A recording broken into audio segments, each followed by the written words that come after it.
So we're very pleased to bring you an interview with frontman and vocalist of Battalions, Phil Wilkinson. Make sure you stay after the interview to get our thoughts, our short review on the new album Forever Marching Backwards. Enjoy the interview? I certainly did. Right, so we'll start at the very beginning. Can you give us a bit of a Can you give us a bit of background to Battalions and sort of how the band came together and how you've gotten to this stage a couple of weeks short of your album release? Yeah, it was about 9 years ago nearly. We started in January 2010. Me and our original drummer, we just wanted to start something loud, horrible, noisy. So yeah, that's how Battalions originally came about. Since then, we've probably had about 5 or 6 different lineups now. But this lineup we've got at the minute that's been on the last 3 albums has been pretty solid now. This is the first album. We've then slimmed down to a 4-piece. But these four members have been like the core of the band for a long time now. So it felt all right going down to a 4-piece. Kind of a bit easier writing because we all know each other so better. And yeah, so just been knocking out the albums the last couple of years and then looking to release the 3rd one at the end of this month. So why did you slip down to a 4-piece? What made you decide you wanted to do that? Well, it was our old guitarist. He decided to quit the band after the recording of the 2nd album. Instead of replacing him, we decided to carry on as a 4-piece and see how it goes. We liked the songs that we was coming up with and just decided to go with it, really. Yeah. It's easy as that, basically. It was nothing really difficult. He quit. You liked how it sounded as a 4-piece. Perfect. Yeah, that was it. Yeah, we get along. We're not ones for drama or anything like that, so we just like, let's keep it as it is. We're happy with it. So everyone else seems to be. Yeah, as soon as we played the first live show as a 4-piece, people said they still enjoyed it just as much. Like, well, that was kind of like the thumbs up for us that, yeah, that's what we want to do, keep it that way. Confirmation that you'd made the right decision, basically. Yeah, basically, yeah. So imagine I've never heard of you, and we meet in a pub and you're telling me, hey, I'm in this band and the this and the that and so on. How would you sell yourselves to me to encourage me to go out and pick up your music or go check out your show? Yeah. And basically with the way we always tell people, we're just basically old school heavy riffy band. But instead of singing, I shout over the top quite loudly, so it gives it a nice updated edge, shall we say. Yeah, I mean, massive influences as a kind of older riffy, sludgy bands, so we kind of go with that and just a bit of our own, more of a groovy twist on it rather than go for all-out dirt and heaviness now. These days, it's if the riff's not got a groove to it, we'll throw it away, or maybe, save it for a bit of a different part of a different song, but generally it's all about the groove with some harsh hardcore vocals over the top. Yeah, so because it seems like you guys are a bit of a combination of a lot of things when I listen to the particularly the new album. You already said you mentioned sludge, but it's not exclusively that style. You mentioned groove as well. No. That's kind of what comes across. Yeah, I'll say it's not predominantly sludge we listen to at all. Me personally, I listen to everything. Our bassist, his favourite band's a Status Quo. Drummer's favourite band's Judas Priest. Guitarist's favourite band's Zakk Wylde. So we've got like a good mix of stuff, and I listen to anything and everything. So we try and bring all those. There's probably a bit of the kind of the older school, like where we go about in the songs. It's maybe not a conscious thing, but because that's what we all listen to in our spare time, it comes together in the band. Yeah, your influences just sort of end up sneaking in, even if you don't always plan to, right? No, exactly.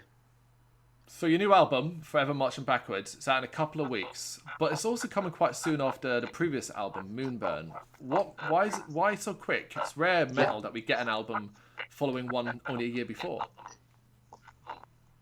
Yeah, it's about the same time between the first and second album, really, so it kind of felt right to us. As soon as we finished writing and recording Moonburn, we were straight in the practice room writing for, what has become Forever Marching Backwards. Yeah.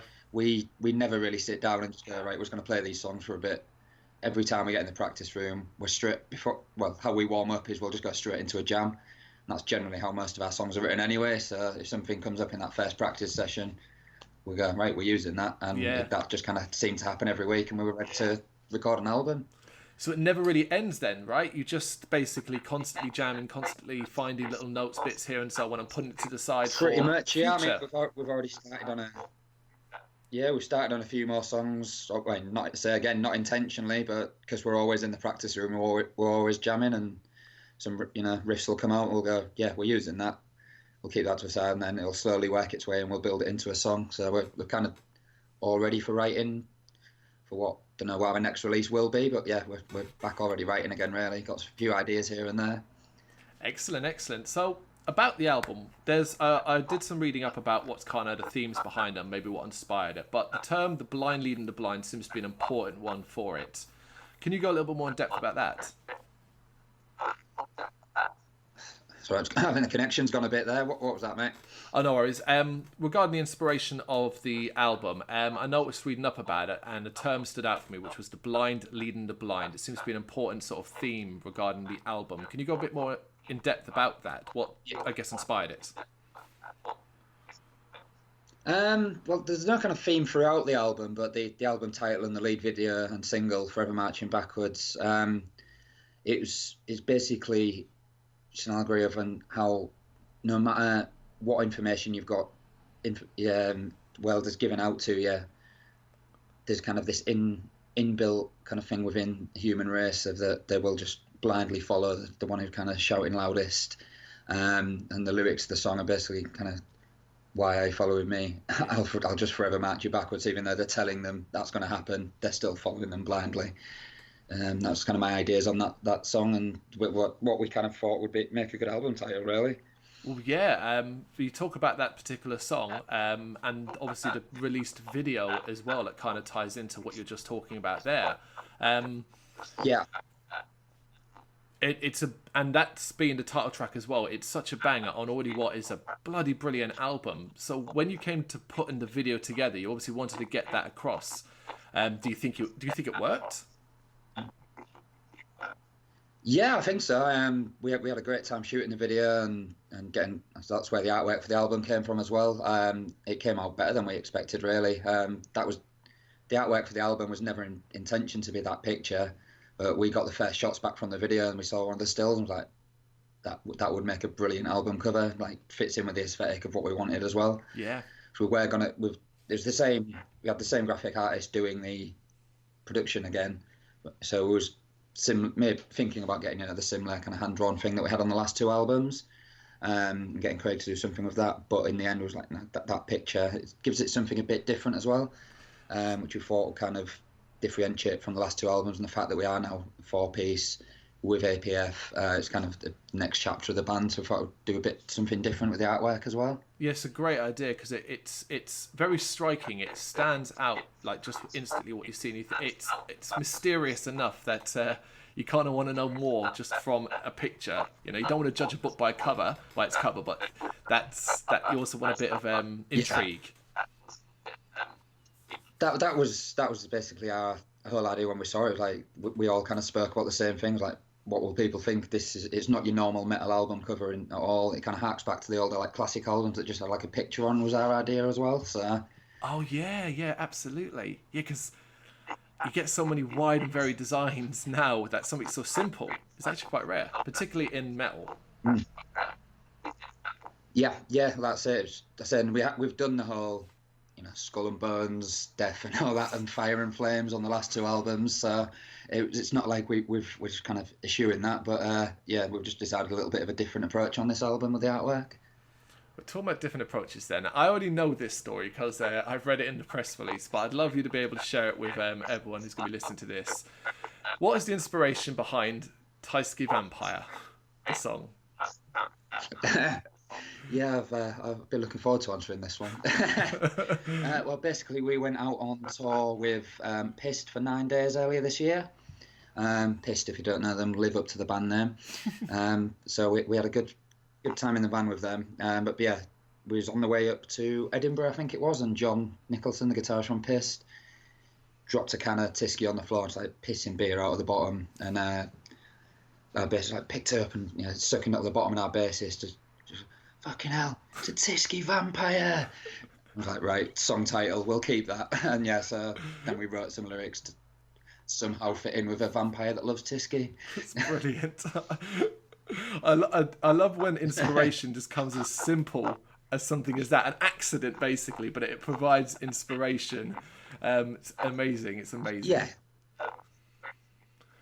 Yeah, I think the reason we wanted to do it as well is that we had such a good time on that tour. It's like we want to, write a song just to commemorate the fun that we had, and hopefully we'll have it with them again next year. Oh, brilliant. So the UK, it's producing, particularly in the last couple of years, some absolutely brilliant bands, and what felt like for a while a very kind of lean period. Now, as fans and people in this country, we're not great. It doesn't seem like we're great for getting out there and supporting live music, though. Whether shows are half full or quarter full or tickets are undersold. What can fans do to really help bands like you reach the heights you deserve? It's easy to say go out and buy music, but that seems to be a real bone of contention for some people, and it's quite frustrating. Yeah, I guess, like you say, it's in the last few years, the scene's just kind of burgeoned, really. We've been a band 9 years.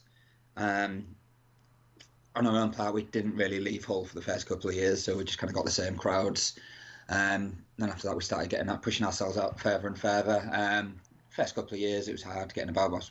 We were still a relatively new band. We'd not had many recordings. So I'd found as soon as we recorded and released the first album, did it all DIY, as soon as we had something recorded out there, the good quality, the show offers started coming. We got more people coming to the shows. And yeah, I think that it was around the same time that the scene that we're involved in the UK at the minute, it started building itself as well. So we kind of hit the wave or whatever, but we kind of came in at the right time and made a lot of friends with a lot of other bands we still play with now. We'll go to other cities. We end up playing with some of the same bands, but it's all part of the one same scene, and you don't mind that at all.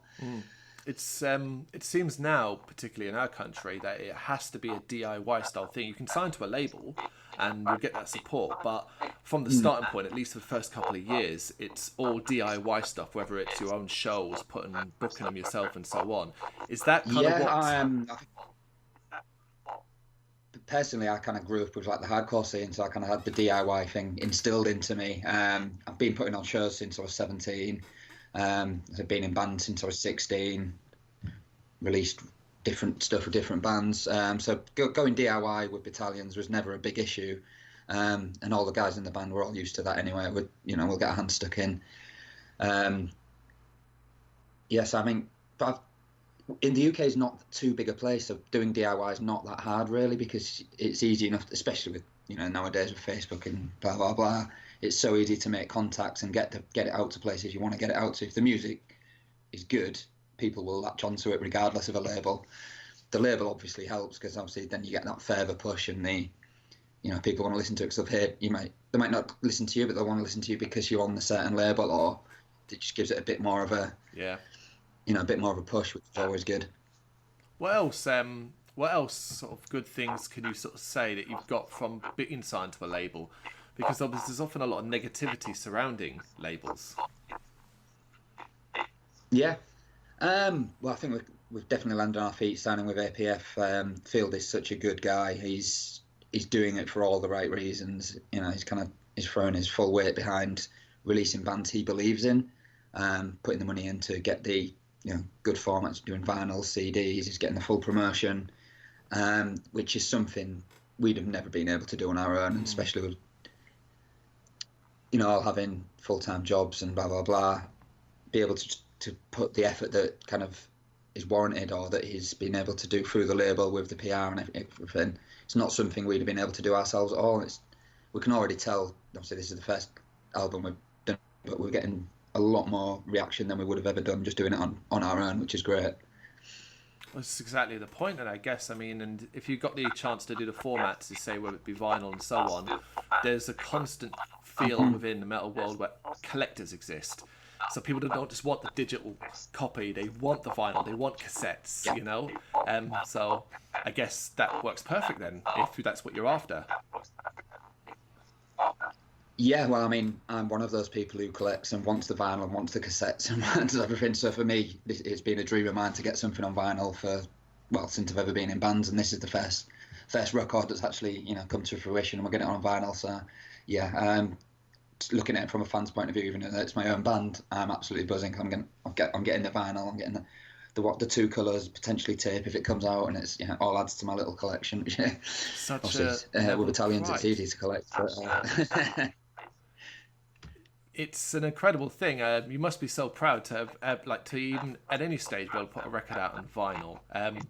What would you say has been your proudest achievement in Battalions to this point? What was that, sorry? What would you say has been your proudest achievement in Battalions to this point? Is it the vinyl, like getting that record on vinyl? No, I mean that's definitely a proud achievement because we all collect vinyl, but we've done. I would say we've been in a band so long, we've done quite a lot, but probably the biggest achievement was playing at Bloodstock last year. That was an incredible feeling. We went on quite early on a Sunday afternoon, expecting no one to watch us, and the tent was absolutely packed out. That was just lots of good, making so many friends. But that's probably, if we had to choose one of the proudest moment, that's probably it so far. I always love hearing that. I'm a big Bloodstock fan. I've been going myself for X amount of years, and this year, the 2018 one was the first time we ever did press for it. So it was the first chance was to really try and talk to new blood bands and stuff like that. Whereas the year you played I was just there as a fan, and so just enjoying it that way. But everyone always sort of says the same thing. If they played it or did the Metal to the Masses or hit the New Blood stage, that's one of their proudest achievements. I guess because it's such a support of grassroots. And you don't have to be signed, you don't need a label. It's just if you're good enough, you'll get it. Yeah, that's it, yeah. That was it, yeah. I was not even playing. It's the getting to the stage of playing, obviously, the talent that you beat so far. I mean, the first year we didn't get through, but we made really good friends with Regulus who won, and they ended up playing. Ended up going on tour with those guys. We still see all those. 100-Year-Old Man who won the year after that. We play with those guys all the time. We're still real good friends. It's not just a case of you're proud for doing that. You're proud of the whole journey and making all the contacts and everything. So even though you're doing it as a competition, it sounds like being like a networking event, which is pretty cool. Absolutely. You often hear people don't really like battle of the bands, but it never comes across that way. Although it is, in theory, as you said, the networking is incredible. Yeah, definitely. I'd say we're still friends with a lot of the bands that we played with, and you name dropped one of my favourite We're all bands, kind of getting on the journey and getting onto a similar level at the same time, which is good. Yeah. So, album's out on November 30th. What does the rest of 2018, I guess December, look like for you guys? Is it chill time? And then you basically just smash the hell out of 2019? Yeah, that's basically... We've got the Weekender as the album comes out. So we're playing Camden, Oxford and Hull. And then that's pretty much going to be it for 2018. But yeah, we're planning on pretty hard in 2019, hopefully getting across to Europe as well. We've got Hammerfest booked, we've got the APF Showcase. I'm sure we've probably already got some more gigs that I can't remember right now, but yeah, and then we'll say we hope to get a few more full tours of the UK and then get across to Europe at some point. Just see what happens, basically, see what opportunities come your way.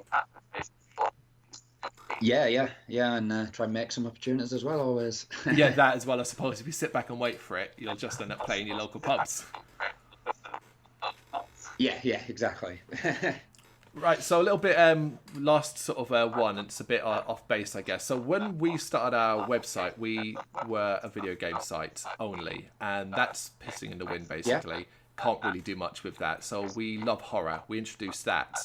And then we also love metal, me and my brothers, because that's who run the site. We all heavy metal fans. We're like, well, it's time for us to do that. And it turns out that was the direction we should have stayed with. If we were just a metal site now, it would probably be easier. But of those three, are you much of a gamer? Do you enjoy your horror, and do you enjoy going to live shows, listening to metal and rock? Yeah, I enjoy. I usually go to kind of every genre really. Metal shows obviously always my favourite, but I've been known to go to like any gigs. I used to be a big raver back in the day as well, so I still do all my electronic music. But yeah, I love going to like acoustic shows. I've been to a few classical shows. live music's just, doesn't really matter what it is, I'll go. You like it, basically. Yeah, that's it. Are you much of a horror movie fan? I'm not like the world's biggest horror movie fan, but I don't like turn them down. It's probably the classics are the favourites for me. Like, probably my favourite horror is The Thing. Oh, Just anything with John Carpenter in is a good one. The 1980s thing, John Carpenter's, yeah. What's a classic, as you said. Oh, yeah. It is, yeah. So if I ever had to choose, that's probably the one I'd go for. What about gaming? Are you much of a gamer? I'm quite a big gamer, yeah. What's your preference? What are you playing at the moment? At the minute, I've not actually bought a game in a while because everything's been kind of focused on the album. So I've actually been playing Lego World with my son. Oh, well, yeah, of course, perfect. There's no better, because it's co-op as well, so it's perfect. Exactly, yeah. It's running around blowing stuff up. Nothing actually really dies, so it's good to play with a child. Absolutely. When all the album stuff dies down and you're able to relax because it's out, then you can, I don't know, focus on something like Red Dead Redemption 2 or something like that. Yeah. So we'll wrap up with, I guess, the album plug. November 30th, it's out. Yeah. Yep, APF Sorry, cut out Records. again there. Sorry, dude.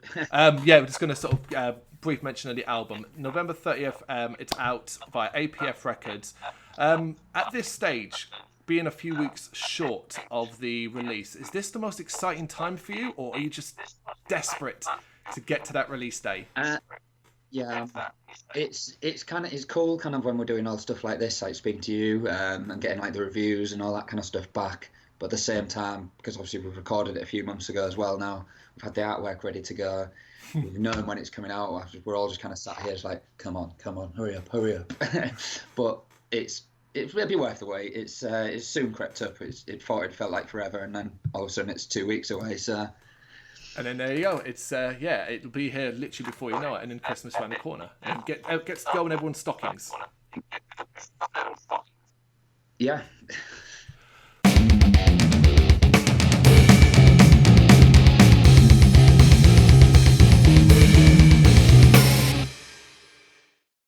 Battalions, belligerent champions of the UK DIY underground scene, are back with a meaty, confrontational new album entitled Forever Marching Backwards, which is released via APF Records on November 30th, 2018. Forever Marching Backwards is the follow-up to the band's 2017 release, Moonburn.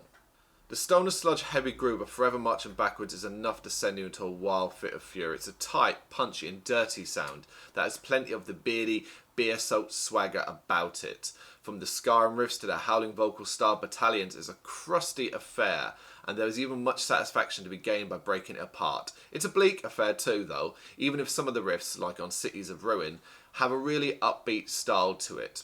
Then there's the filthy bass and infusion of pace that comes from Vaseline Glove, G with in a bracket, so Vaseline Love, but with a G. It makes more sense when you read it. A track that shows off all the groove and heaviness that Battalions have to show. They're not always about the serious, though, as shown by the song Taisky Vampire. It's about being on tour with their label mates pissed, dropping cans of strong Polish lager on the floor and having to suck them dry when they split open.